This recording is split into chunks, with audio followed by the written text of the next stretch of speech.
Hi, I'm Megan Luther, And I'm Parnell Quinn. and we are The Simple Life.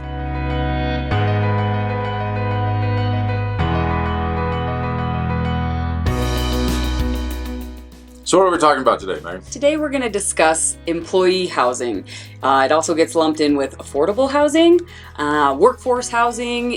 Goes by a few different names, but I really wanted to get into it and discuss this with you because thank you for serving on the town for over 14 years. 14 years, something like that. As a board of trustee, planning commission, JFOC, all of those things, you've seen firsthand, particularly in our mountain community, how housing, and being in real estate, so how housing has impacted everything around us. So the thing is, you don't think about it really when you're buying a second home or you're renting a house or you're moving to a resort community, how important it is to you and the value of your home and the future of what's going to happen, how important it is to have good, happy employees. Aspen has found this out. Breckenridge has found this out.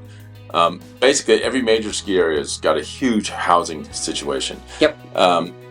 And the reason it's a big deal for you as a homeowner is without good employees, your guests and your clients and yourselves are not going to get good service when you go out to restaurants or hotels or to the bars or to the rec center or anything you want to do. Yeah, every facet of what you do in a community. Like, community is not just second homes. Like, you have electricians, plumbers, HVAC, you've got handymen, you've got food and beverage, you've got so many different things, retail, all of these things matter, and people that work in those industries need a place to live. And what we found in our area, at least, is housing has absolutely outpaced anything that could be considered affordable for a lot of trades. So the average worker in Grant County makes $49,000 a year. Okay. And that could be a family. That could be two people making $49,000. So if you're only allowed to spend 30%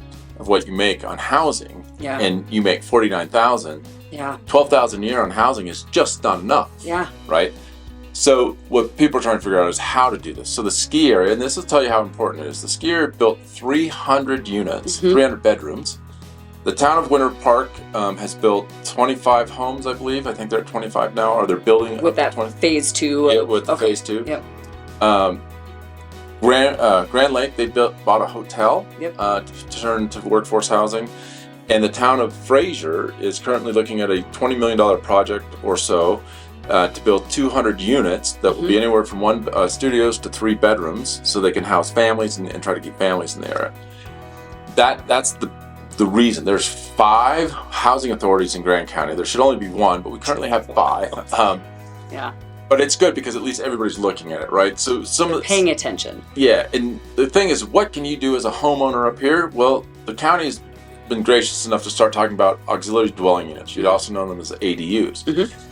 And what an ADU is, if you have a part of your house, let's say you have an entryway that you could put a door on, that would go to a back bedroom. You could make that an ADU, so that person, you never see them, you never interact with them. They could have that as a unit, as a place to sleep, and then the rest of your unit is upstairs. Right. So that's what they're allowing people to do. It was actually done back in the 80s as well, and that's why every house in Grant County at one point was allowed, and now that we have HOAs that don't allow, but every house back in the 80s was allowed to be a bed and breakfast. And the point of that was so the locals, after their kids moved, could stay here and afford to keep their houses. They could subsidize it with rent. Additional housing, which benefits both parties.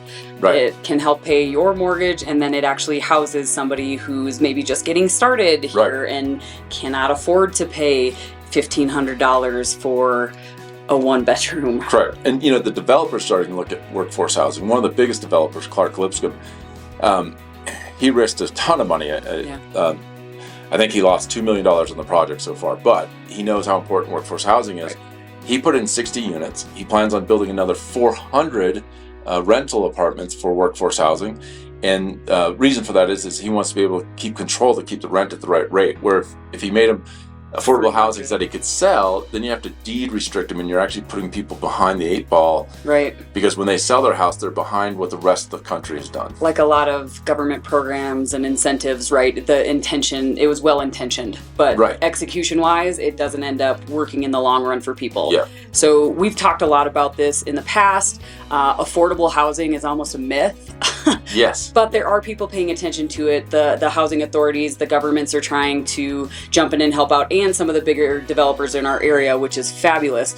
I know we tried to discuss it in terms of more workforce housing. Right. Because that affordability can be a little bit subjective. Right. And, take the eightplex that you bought with your friends and clients. So we turned that into workforce housing. We could easily turn it into nightly rentals, which would be less damage to the property and less wear and tear on the property. Right. And we could do nightly rentals and make more money. However, we know, and our group knows, how important workforce housing is. We now house 16 to 20 people, right? That are workforce housing people. Yep. So that's what we're looking to do. And if you're a homeowner up here and you want to help and participate, there's lots of things you can do. You can come up with ideas for us. You can see things that are happening in other parts of the country. So, if you have questions about workforce housing or you have ideas, we'd love you to get in touch with us. Give us a call. Send us an email. It would really be helpful because we are looking to solve this problem. Absolutely.